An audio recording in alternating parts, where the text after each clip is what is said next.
अब देखो बच्चों,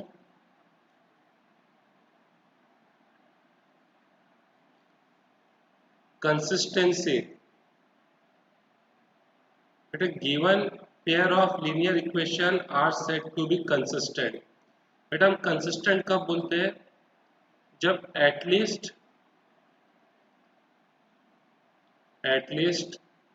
one value of variable satisfy both equation. दोनों इक्वेशन को बेटा कम से कम एक वैल्यू होनी चाहिए जो क्या करे, सेटिस्फाई करे। तो बेटा यूनिक सॉल्यूशन में हम लोग जानते हैं, यूनिक सॉल्यूशन का ग्राफ कुछ ऐसा था, कुछ ऐसा ग्राफ आता।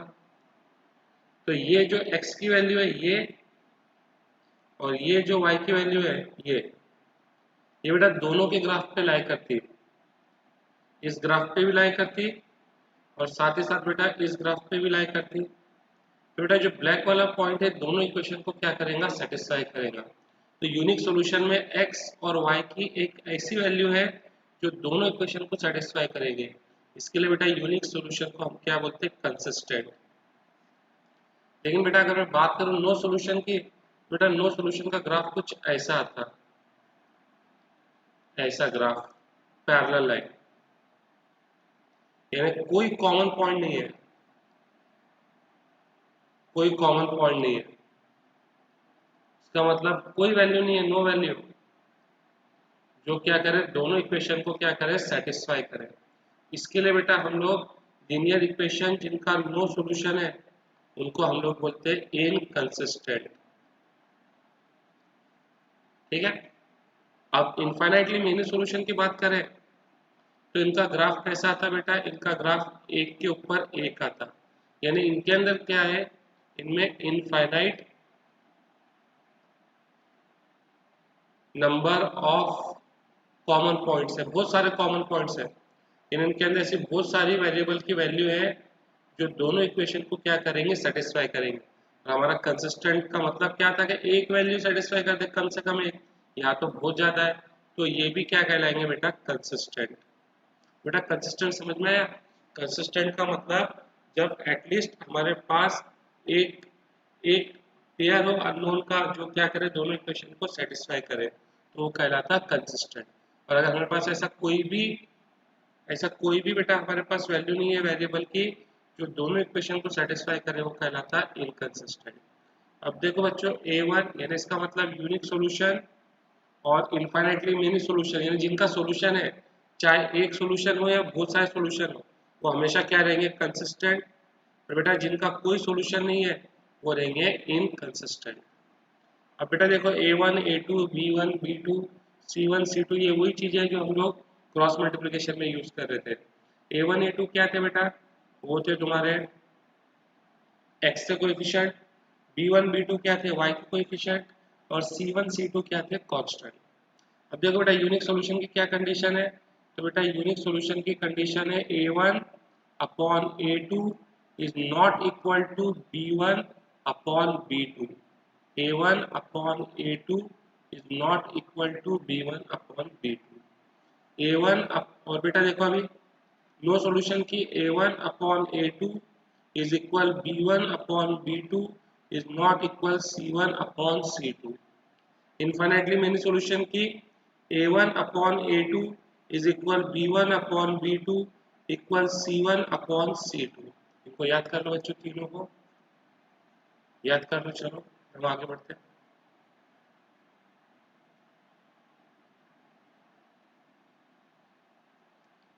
Determine whether the following system of equation has a unique solution, no solution और infinitely many solution। तो बेटा A1 A2 लिख लेते। A1 A2 क्या रहेंगे बेटा, x के कोएफिशिएंट, B1 B2 ये क्या रहेंगे बेटा, y के कोएफिशिएंट्स, C1 C2 ये क्या रहेंगे, कांस्टेंट। बेटा सबसे पहले हम लोग चेक करते हैं A1 upon A2 B1 upon B2। देखो ये दोनों सेम आ रहेगा, कैसे, इनको मल्टीप्लाई करो, कितना आंसर आएगा, 10। ठीक है, इनको मल्टीप्लाई करो कितना आंसर आएगा 18। बेटा 10 और 18 तो सेम नहीं होते, यानी कि ये दोनों इक्वल नहीं है, यानी कि A1 upon A2 is not equal to B1 upon B2. Therefore, given system of equation have a unique solution. क्या बेटा क्लियर है? एक और देखो नहीं समझ में आया तो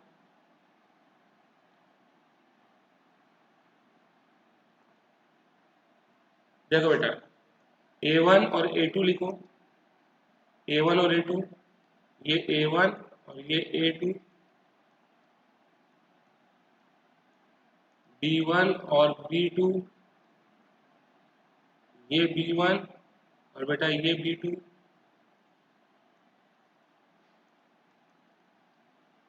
C1 और C2, ये C1 और ये C2। पहले चेक करो बेटा A1 upon A2, B1 upon B2, देखो इनको मल्टीप्लाई करो कितना आता है 6 मल्टीप्लाई बाय 15 अपॉन 2, और इनको मल्टीप्लाई करो देखो कितना आता है 9 मल्टीप्लाई बाय 5, तो 2 1 जा 2 3 जा कितना आ गया 45। अब ये दोनों इक्वल आ गए बेटा, जब ये दोनों इक्वल आ गए यानी इसको हटा देते हैं, ये दोनों इक्वल हो गए, यानी A1 upon A2 equal B1 upon B2। अब बेटा यहाँ लिखो C1 अपॉन C2, ये C1 और ये C2, देखो चेक करो इनको मल्टीप्लाई करो पहले 5 मल्टीप्लाई बाय 21 105, इनको मल्टीप्लाई करो 11 मल्टीप्लाई बाय 15 अपॉन 2, देखो बेटा 11 5 जा 55 165 अपॉन 2, तो बेटा ये दोनों तो इक्वल नहीं है, क्योंकि जब मैं इसको डिवाइड करूंगा तो ये आंसर आएगा 82.5, ये इक्वल नहीं है तो इसको हटा देते हैं, ये इक्वल नहीं है, ठीक है। तो is not equal to C1 upon C2, बेटा किसकी कंडीशन हो गई A1 upon A2 is equal B1 upon B2 is not equal C1 upon C2, ये नो सॉल्यूशन की कंडीशन है। Therefore given system of equation have no solution, ठीक है। नहीं समझे तो बेटा एक को देखते हैं।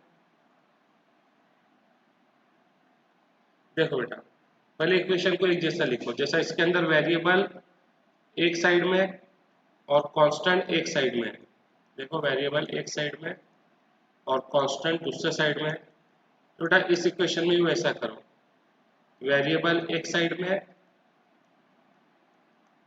और कांस्टेंट, कांस्टेंट कितना है बेटा प्लस 15 अपॉन 2 है, इसको इधर कर दो माइनस 15 अपॉन 2। अब लिखो बेटा A1, देखो A1 कितना है बेटा -3, A2 कितना है 9/2, B1 कितना है 4, B2 कितना है -6, C1 कितना है 5, C2 कितना है -15/2। पहले लिखो बेटा A1 upon A2 equal B1, equal नहीं बेटा A1 upon A2 B1 upon B2, तो हमको चेक करना है कि इक्वल है क्या नहीं है। देखो बेटा पहले इनको मल्टीप्लाई कर लो, -3 मल्टीप्लाई बाय -6, फिर इनको मल्टीप्लाई करो 4 मल्टीप्लाई बाय 9/2, 2 1 जा 2 2 जा 2 9 जा 18, 18 देखो दोनों सेम आ गए बेटा, ये दोनों क्या आ गए सेम आ गए, तो देखो यहाँ पे सेम आ गए, ठीक है क्या नहीं। अब जब A1 A2 is equal B1 upon B2, तब बेटा यहाँ पे लिखो C1 C2, ये हमने लिखे C1 C2, चेक करो ये सेम है क्या, तो इनको मल्टीप्लाई करो पहले, 4 को मल्टीप्लाई करो किससे -15/2 से, तो 2 1 जा 2 2 जा कितना आंसर आया -30, फिर बेटा 5 को मल्टीप्लाई करो -6 से, कितना आंसर आया -30, यानी ये दोनों भी क्या है बेटा सेम है। ठीक है, ये दोनों भी क्या है सेम है, यानी इसका मतलब A1 upon A2 equal B1 upon B2 equal C1 upon C2। तो बेटा किसी कंडीशन हो गई, तो ये कंडीशन हो गई इनफाइनाइटली मेनी सॉल्यूशन की। तो therefore given system of equation have infinitely many solution या इनफाइनाइट नंबर ऑफ सॉल्यूशन। क्या क्लियर है?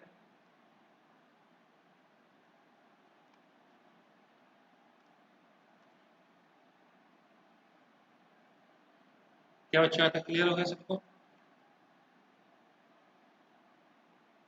डिटरमिन द वैल्यू ऑफ के की वैल्यू निकालना है, for which the given system of equation have a unique solution.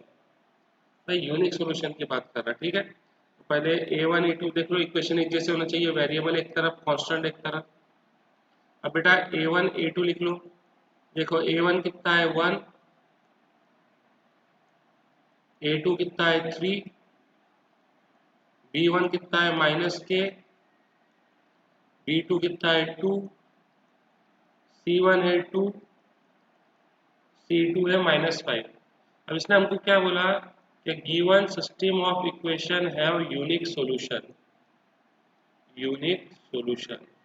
अब बेटा यूनिक सॉल्यूशन की कंडीशन क्या होती है, A1 upon A2 is not equal B1 upon B2। देखो बेटा A1 कितना है 1, A2 कितना है 3,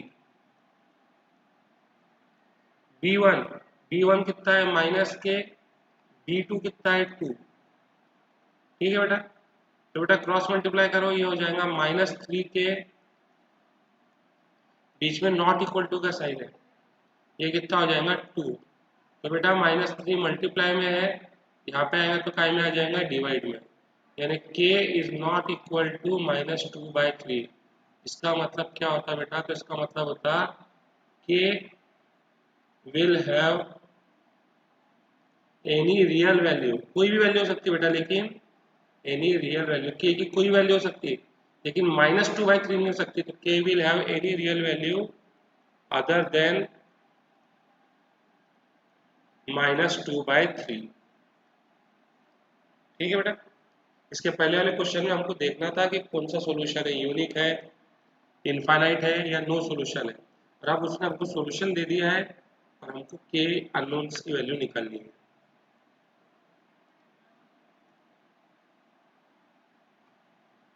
अगेन बेटा इसके अंदर भी A1, देखो वेरिएबल एक तरफ कांस्टेंट एक तरफ, बेटा A1 कितना है 2 और A2 कितना है बेटा k, B1 है -3, B2 है 5, C1 C2 ये लिख लिया। अब इसने हमको बोला given system of equation have unique solution.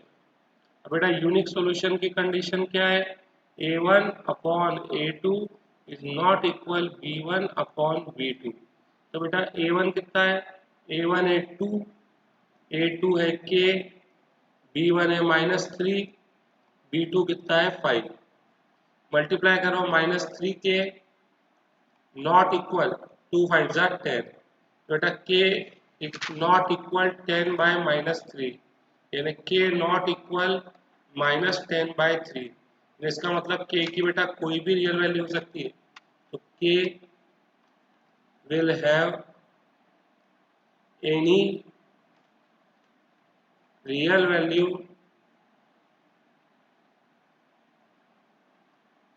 Other than -10/3। क्या क्लियर है? ये बच्चों ये क्वेश्चन देखो, इसमें भी वही करना है हमको, k की वैल्यू निकालना है अगर यूनिक सॉल्यूशन है तो A1 A2 B1 B2 C1 C2 लिख लो, उसको सॉल्व करो। ये क्वेश्चन करना है और ये क्वेश्चन करना है। ठीक है, ये दो क्वेश्चंस करो। Find the value of k for which the given system of equation have many solution। बेटा वही देखो, वेरिएबल एक तरफ, कांस्टेंट एक तरफ, a1 a2 b1 b2 c1 और c2। अब बेटा जो इक्वेशन है, गिवन सिस्टम ऑफ इक्वेशन है infinite number of solution, many solution, infinite number of solution, बात एक ही है। अब इनफाइनाइट नंबर ऑफ सॉल्यूशन की कंडीशन क्या है? तो इनफाइनाइट नंबर ऑफ सॉल्यूशन की कंडीशन है a1 upon a2 equal b1 upon b2 equal c1 upon c2। देखो बेटा, a1 ये a2, b1 ये b2, c1 ये c2। तो देखो बेटा, मैं इनको सॉल्व कर रहा हूँ। 4k equal 6, k equal 6/4, k equal 3/2।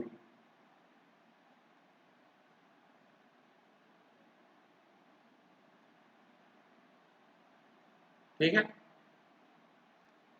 देखो बेटा, वेरिएबल एक तरफ, कांस्टेंट एक तरफ, दोनों इक्वेशन में वैसे। अब बेटा a1 x का कोएफिशिएंट k-3, a2 दूसरे इक्वेशन में x का coefficient k, b1 b2 y के कोएफिशिएंट, देखो y का कोएफिशिएंट 3 और यहाँ पे y का कोएफिशिएंट k, 3 और k, c1 c2। अब given system of equation have many solution, तो a1 upon a2 equal b1 upon b2 equal c1 upon c2। ये a1 a2 b1 b2 c1 c2। ठीक है, अब इनको सॉल्व करो। देखो, मैं इन दो को सॉल्व करता, k इंटू के कितना हो जाएगा, k स्क्वायर, 3 12 कितना हो जाएगा, 36। बेटा ये स्क्वायर है, यहाँ पे आएगा तो स्क्वायर रूट, 36 की स्क्वायर रूट कितनी हो जाएंगी, प्लस माइनस 6। क्योंकि बेटा प्लस 6 को 2 बार मल्टीप्लाई करो, उससे आंसर कितना आता है, 36। और माइनस 6 को भी 2 बार मल्टीप्लाई करो, उससे भी आंसर कितना आता है, plus 36।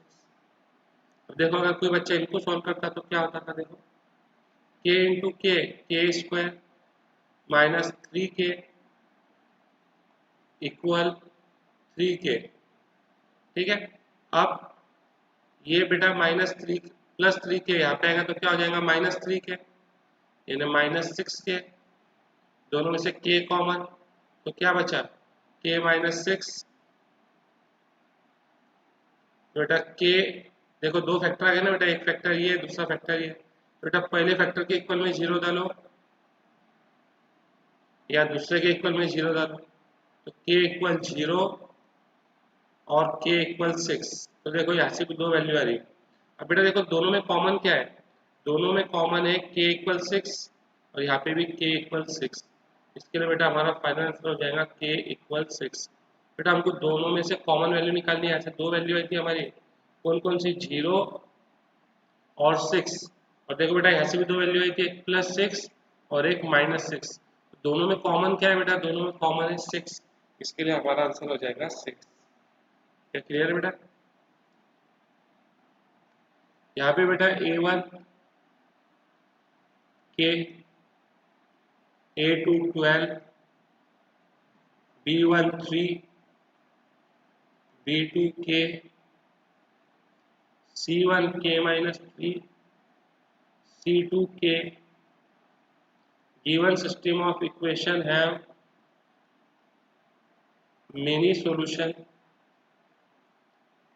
therefore a1 upon a2 equal b1 upon b2 equal c1 upon c2।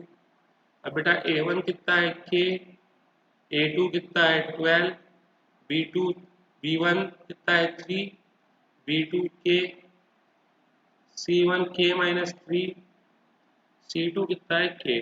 तो मेरे ख्याल से पिछले सम जैसा हो जाएगा वापस से, k स्क्वायर इक्वल 36 यानी k इक्वल अंडर रूट 36 यानी k equal plus minus 6।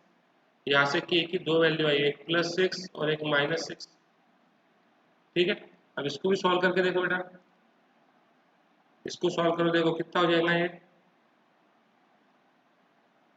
3k, k square minus 3k plus 3k, यहाँ पे आएगा तो माइनस 3k, माइनस 3k और माइनस 3k कितना हो गया माइनस 6k। दोनों में से k कॉमन निकाल लो, k माइनस 6, पहले ब्रैकेट के इक्वल में 0 डालो और बेटा दूसरे ब्रैकेट के भी इक्वल में 0 डालो, तो k इक्वल 0, k इक्वल 6। देखो बेटा तुमको दोनों में से कॉमन आंसर लेना है, कॉमन आंसर क्या है 6 है। देखो दोनों में कॉमन आंसर क्या है 6 है, तो इसके लिए हमारा फाइनल आंसर हो जाएगा k equal 6। Determine the value of k for which the given system of equation has no solution। देखो बेटा सबसे पहले हम लोग करते हैं वेरिएबल एक तरफ, कांस्टेंट एक तरफ। ये देखो वेरिएबल एक तरफ, कांस्टेंट एक तरफ, a1 a2 x के कोएफिशिएंट, b1 b2 y के कोएफिशिएंट्स, c1 c2 कांस्टेंट। अब क्या है भाई, given system of equation have no solution, no solution तो a1 upon a2 is equal b1 upon b2 is not equal c1 upon c2। देखो बेटा ये a1, ये a2, ये b1, ये b2 नॉट इक्वल c1 और ये c2। ये तो यही सॉल्व करने में हो जाएगा बेटा। Minus 4k equal 9, minus 4 multiply में यहाँ पे आएगा तो डिवाइड में, तो k कितना हो जाएगा माइनस 9/4। इनमें बेटा देखो वेरिएबल एक तरफ, कांस्टेंट एक तरफ, a1 a2, a1 a2 क्या लेंगे x के कोएफिशिएंट,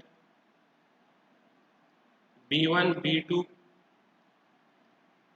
y के कोएफिशिएंट, c1 c2 कांस्टेंट। अब given system of equation have no solution, no solution की कंडीशन क्या होती है, a1 upon a2 equal b1 upon b2 not equal c1 upon c2। ये a1 a2 b1 b2 not equal c1 c2। यही पे solve करना बेटा, तो यहाँ से आंसर आएगा माइनस 3k इक्वल 4 यानी k इक्वल 4 अपॉन माइनस 3 यानी k इक्वल माइनस 4/3। ठीक है, और चाहो तो यहाँ से भी सॉल्व कर लो कि k नॉट इक्वल माइनस 6 यानी माइनस 6 नहीं होना चाहिए और माइनस 4/3 होना चाहिए।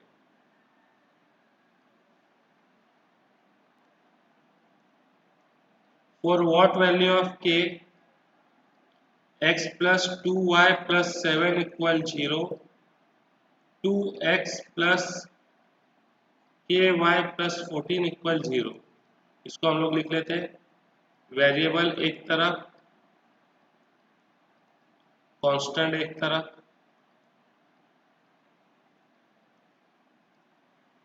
ठीक है।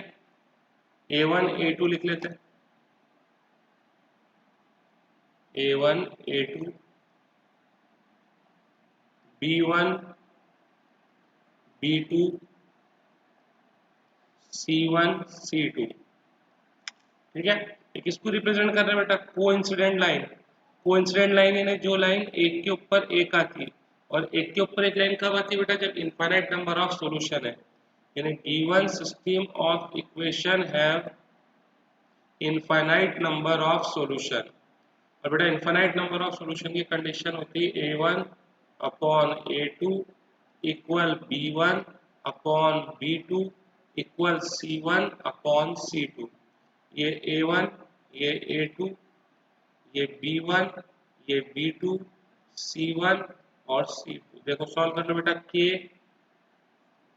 इक्वल 4, एक ही वैल्यू आ रही, तो दूसरे को सॉल्व करने की जरूरत नहीं है बेटा। जब हम दूसरे को कब सॉल्व करते हैं? जैसा ऊपर वाले एग्जांपल में हुआ था, जब बेटा K की दो वैल्यू आ रही थी, याद करो, जब K की दो वैल्यू आ रही थी, जैसा ये इक्वेशन में था, ये देखो K की दो वैल्यू आ रही थी, इसके लिए हमने फिर दूसरे इक्वेशन को भी क्या करते हैं? सॉल्व करते हैं। लेकिन जब एक ही वैल्यू आ रही है तो बेटा दूसरे को सॉल्व करने की कोई जरूरत नहीं है, ठीक है, नोट कर लो। For what value of K, again देखो बेटा वैसे सवाल है, A1 कितना है? 2, A2 कितना है? K प्लस 2, B1 कितना है? 3, B2 कितना है? 6, C1 कितना है? 4, C2 कितना है? 3K plus 2। देखो एक सीधा टर्म है तो ब्रैकेट। अब given system of equation have many solution, many solution, तो A1 upon A2 equal B1 upon B2 is not equal C1 upon C2। देखो बेटा ये A1 है, ये A2 है, ये B1 और ये B2, और बेटा ये C1 और ये C2। इनफाइनाइटली मेनी सोल्यूशन है। इनफाइनाइटली मेनी सोल्यूशन बोला बेटा उसने, तो यहाँ पे इक्वल आएगा, ठीक है ना? ये तो नो सोल्यूशन लिख दिया था हमने। मल्टीप्लाई करो इनको, ये कट हो जाएगा, 3 1 जा 3 2 जा, 1 को मल्टीप्लाई करो वही आंसर आएगा, 2 2 जा 4, प्लस 2 यहाँ पे आएगा तो minus 2।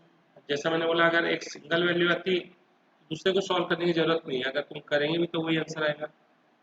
3K plus 2 equal 8, plus 2 यहाँ पे आएगा तो माइनस 2, देखो वही आंसर है।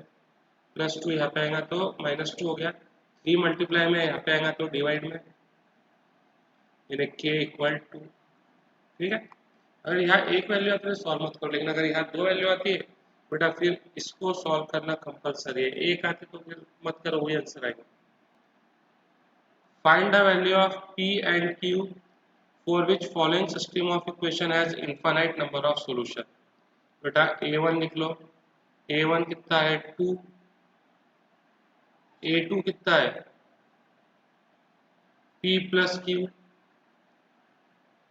B1 B2, B1 और B2 किससे कोएफिशिएंट है? Y के, ये Y के कोएफिशिएंट। C1 C2 ये है constant.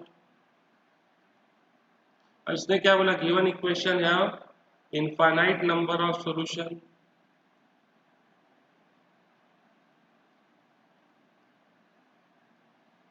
Infinite number of solution, infinite number of solution है, तो A1 upon A2 is equal B1 upon B2 is equal C1 upon C2। तो बेटा ये A1 है, ये A2 है, B1 B2 C1 C2, ठीक है। तो इसको तो कैंसिल कर सकते हैं, 7 1 जा 7 3 जा, अब देखो बेटा इनको मल्टीप्लाई करो, तो बेटा 2 पूरे ब्रैकेट से मल्टीप्लाई होगा पूरे ब्रैकेट से, तो ये हो जाएगा 4p माइनस 2q, और ये हो जाएगा 3p प्लस 3q। ठीक है बेटा, अब ये प्लस 3p है, इसको इधर लेकर आओ 4p के साथ में, तो 4p minus 3p minus 2q है, यहाँ पे जाएगा तो क्या हो जाएगा प्लस 2q, यानी p इक्वल 5q। ये क्लियर है? p कितना हो गया 5q। अब इनको सॉल्व करो, इनको मल्टीप्लाई करो, तो ये हो जाएगा 2p माइनस q, 3 3 जा कितना हो जाएगा 9। बेटा p कितना है 5q है, तो देखो बेटा यहाँ पे p की जगह पे 5q डाल दो, समझ में आया? p की जगह पे 5q, 2 5 जा कितना हो जाएगा 10, 10q माइनस q 9q, ये 9 मल्टीप्लाई में यहाँ पे आएगा तो डिवाइड में, बेटा q कितना हो जाएगा 1, q कितना हो जाएगा 1, और बेटा p कितना है 5q, q कितना आया 1, बेटा p हो जाएगा 5। ठीक है बच्चों, क्वेश्चन होमवर्क के लिए ट्राई करो और मेरे को बताओ इसमें से तुमको कौन कौन से क्वेश्चन आ रहे हैं नहीं आ रहे। ठीक है, ये करने हैं, ट्राई करो, मैं इनके आंसर्स तुम लोग को बता देता। इनके अलावा बेटा ये क्वेश्चन भी करने हैं।